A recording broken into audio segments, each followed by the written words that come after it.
రాజ్నాథ్ సింగ్, అరుణ్ జైట్లీతో సమావేశం అనంతరం AP TDP ఎంపీలకు ప్రత్యేక హోదాపై ఫుల్ క్లారిటీ వచ్చింది. ఇక రాష్ట్రానికి హోదా రాదని పరోక్షంగా చెప్తూ కేంద్ర సాయంపై ఎప్పట్లాగానే ఆశాభావం వ్యక్తం చేశారు. పేరేదైనా మనకు డబ్బులు రావడం ముఖ్యమంటూ లాజిక్ తీశారు.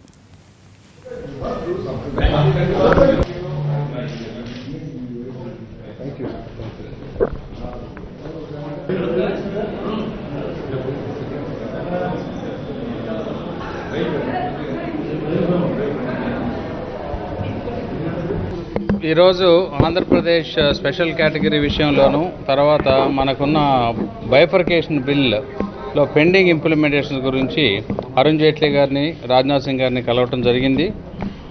స్పెషల్ ప్యాకేజీలో ముఖ్యంగా ఇండస్ట్రియల్ ఇన్సెంటివ్స్ కేవలం 15% ఇన్కమ్ ట్యాక్స్ డిప్రిసియేషన్ను అడిషనల్ క్యాపిటల్ అలవెన్స్ ఇవ్వడం జరిగింది. అది చాలదు కాబట్టి ప్యాకేజ్ చాలా వరకు తయారైంది. ఇండస్ట్రియల్ ఇన్సెంటివ్ ప్యాకేజ్ వేరు, స్పెషల్ కేటగిరీ స్టేటస్ వేరు. డెఫినెట్గా రెండూ కూడా జోడించి ఆంధ్రప్రదేశ్కి త్వరితగా లెవెల్ ప్లేయింగ్ ఫీల్డ్కి వచ్చే విధంగా చేసి తీరుతాము అని చెప్పి అరుణ్ జైట్లీ గారు మాట ఇచ్చారు. సో ఇండస్ట్రియల్ ప్యాకేజ్ వస్తే ఇండస్ట్రీస్ వస్తే ఎంప్లాయ్మెంట్ జరుగుతుందని చెప్పాం.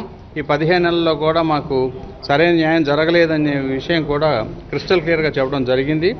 అట్లాగే గవర్నమెంట్ ప్రాజెక్ట్స్లో కూడా ఎట్లా ఇవ్వాలి, గ్రాంట్ ఎంత ఇవ్వాలి, ఏమిటి, అన్లిమిటెడ్ గ్రాంటా, అది ఇవ్వలేం కదా, ఇవ్వలేనప్పుడు ఎలా ఇవ్వాలి అనేది కూడా ఇంటర్నల్గా వర్కౌట్ చేసి ఎట్టి పరిస్థితుల్లో ఈ నెలాఖరు లోపల అనౌన్స్ చేసి తీరుతాము అని చెప్పి మాట ఇవ్వడం జరిగింది. వాళ్ళకి రాష్ట్ర పరిస్థితి క్షుణ్ణంగా తెలుసు. ఎవరైనా పోయి చెబితే తాతకు దగ్గులు నేర్పించేట్టు వాళ్ళ పరిస్థితి ఆ రకంగా అంత క్షుణ్ణంగా మాకంటే ముందు వాళ్ళే చెప్తున్నారు, నీకు ఈ ప్రాబ్లం ఉంది, నీకు ఈ ప్రాబ్లం ఉంది అనేటువంటి మాట చెప్తున్నారు. వాళ్ళకి ఏదో కొన్ని ఉన్నాయి, లీగల్గా కొన్ని ఇబ్బందులు ఉన్నాయి, టెక్నికల్గా కొన్ని ఇబ్బందులు ఉన్నాయి. ఆ పదాన్ని పెట్టలేదు కానీ స్పెషల్ స్టేటస్ నెంబర్ 1, నెంబర్ 2 లేకపోతే ఆంధ్ర డెవలప్మెంట్ అనో ఏ పేరు పెడతారో నాకు తెలియదు. కానీ డెవలప్మెంట్ విషయంలో, ఫైనాన్షియల్ విషయంలో ఆ స్పెషల్ స్టేటస్ కంటే మీకేమైనా తెలిసినట్టు చెప్పండి, మేము మళ్ళీ క్లియర్ కడతాం. ఏమైనా 10 రూపాయలు ఇస్తే స్పెషల్ స్టేటస్ అన్నావు, మరి మాకేమి ఇస్తావు, మాకు 20 ఇస్తావా, ఏం చేస్తావు అనేటువంటి మాట మేము అడగడానికి సిద్ధంగా ఉన్నాం.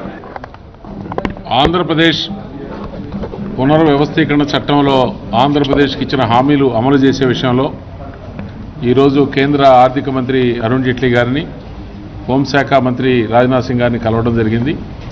ఆంధ్రప్రదేశ్కు రావాల్సినటువంటి ఆర్థిక సహాయం విషయం, అలాగే చట్టంలో పొందుపరచబడిన అనేక అంశాలలో ఉన్నటువంటి క్లిష్ట పరిస్థితులను తొలగించడం,